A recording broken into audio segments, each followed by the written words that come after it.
Halo semuanya, kembali lagi bersama saya Rina Serimawan. Kali ini saya akan membahas tentang pengalaman tadi yang baru saya dapat, yaitu mengenai tentang jatuhnya pesawat Sriwijaya Air yang pada tahun 2021 kalau salah itu. Terus ada ancaman digitalisasi, kebocoran data. Terus yang ketiga, keterbatasan data kapal di Kemenhub.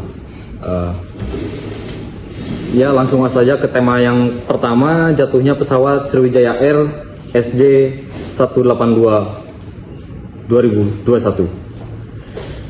Pesawat Sriwijaya Air SJ 182 jatuh pada tanggal 9 Januari 2021, tak lama setelah lepas landas dari Jakarta menuju Pontianak. Kejadian terjadi pukul 14.40 waktu Indonesia Barat, hanya 4 menit setelah take off di perairan Kepulauan Seribu, Jakarta. Diduga karena faktor teknis pada sistem pesawat, diperparah dengan cuaca buruk dan keterbatasan infrastruktur. Terus operasi pencarian dilakukan hanya oleh Basarnas dan hanya dengan dukungan dari TNI dan Polri.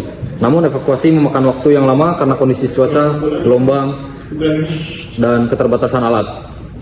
Pesan dari kasus ini mengingatkan bahwa keselamatan transportasi sangat butuh sistem data penerbangan yang real time, akurat, dan cepat diakses. Terus ada di tema yang kedua, ancaman digitalisasi dan kebocoran data. Era digitalisasi mempermudah layanan, tapi juga rawan kebocoran data seperti KTP elektronik, terus data SIM, data penumpang maskapai. Dalam 5 tahun terakhir, beberapa kali kasus besar terjadi, bahkan hingga 2023, 2024, masih banyak kebocoran data yang dilaporkan. Terjadi di sistem server nasional, aplikasi digital pemerintah maupun swasta, hingga platform transportasi online. Korban adalah masyarakat sebagai pengguna layanan, pelaku adalah peretas, pengelola data, pemerintah. Karena sistem keamanan cyber masih lemah menurut saya, inskripsi kurang kuat, terus serta kesadaran literasi digital masyarakat yang masih rendah. Data bocor dijual di forum-forum gelap, digunakan untuk penipuan, atau bisa mengancam keamanan publik bila terkait transportasi strategis. Pesannya, digitalisasi harus disertai dengan penguatan keamanan data agar masyarakat terlindungi. Itu pesan. Terus yang ketiga ada tema keterbatasan data kapal di Kemenhub. Kemenhub mengelola beribuan data kapal, tapi sistemnya belum terintegrasi penuh dan sering tidak real time itu.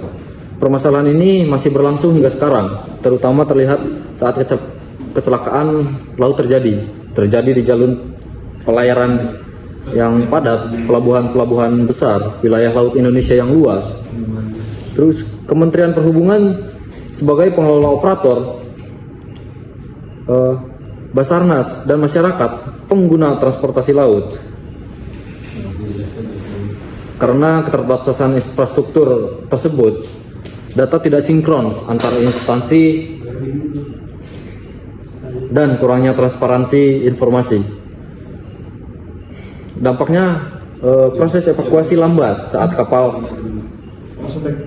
kecelakaan, terus data penumpang sulit diverifikasi, dan koordinasi antar lembaga juga terganggu.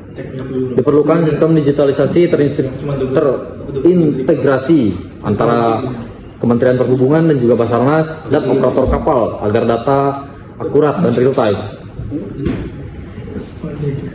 Oke, jadi dari ketiga tema di atas bisa kita tarik kesimpulan, data adalah kunci keselamatan transportasi di darat, di laut maupun di udara. Digitalisasi memang memberi solusi, tapi tanpa keamanan dan integrasi bisa jadi ancaman. Harapan kita, Indonesia bisa membangun sistem data transportasi yang kuat, aman, dan bisa menyelamatkan banyak nyawa di masa depan. Begitu saja video pengalaman hari ini dari saya Rina Serimawan. Sekian, terima kasih. Afignam Jagat Samagram.